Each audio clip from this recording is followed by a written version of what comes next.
एक पिता का 2 पुत्र था। उसमें से एक पुत्र था उड़ाऊ पुत्र।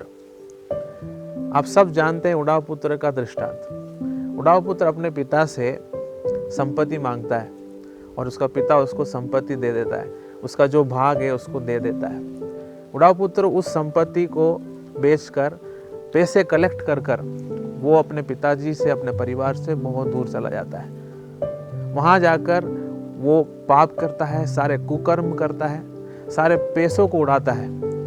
थोड़े दिनों बाद वहाँ पर अकाल पड़ती है और वो कंगाल हो जाता है। उसके पास जो कुछ बचता है सब कुछ खत्म हो जाता है। फिर वो उसी देश के एक निवासी के पास जाता है। वहाँ पर उसको सुअरों को खेतों में चराने के लिए बोलता है।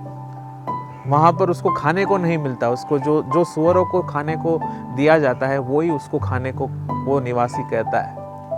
फिर वो सोचता है कि मेरे पिताजी के जो अंडर में जो काम करते हैं, जो मजदूर है, इससे ज़्यादा अच्छे से मेरे पिताजी उनको खिलाते हैं, उनको भोजन देते हैं, लेकिन मैं यहाँ पर आकर मुझे कुछ नहीं मिल रहा। फिर वो सोचता है थोड़े दिन बाद कि मैं अपने पिताजी के पास जाऊँ और मैं कहूँ कि मैं इस योग्य नहीं कि मैं आपका पुत्र बनूँ, मुझे आपका एक मजदूर बना दो। जब वो अपने घर को लौटता है, पिताजी उसको दूर से देखकर तरस खाता है और उसको गले लगाकर उसको चूमता है।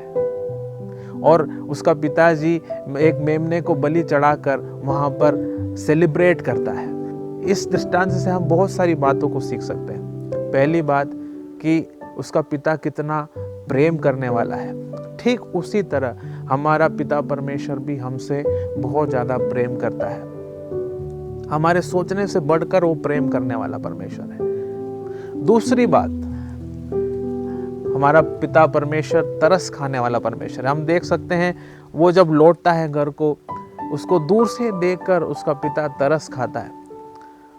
वैसे ही हमारा पिता परमेश्वर जब हम अपने जीवन में हर एक संसार की बातों को छोड़कर जब हम पिता के पास जाते हैं, हमारा परमेश्वर, हमारा जो पिता परमेश्वर है, हमें एक्सेप्ट करता है, हम पर तरस खाता है और हमें देखकर वो गले लगाकर हमें चूमने वाला परमेश्वर है। तीसरी बात हम ये देख सकते हैं कि हमारे सारे पापों को वो क्षमा करने वाला परमेश्वर है। और चौथी बात हम देख सकते हैं कि हमारा परमेश्वर जब हम लौटते हैं वो सेलिब्रेट करता है।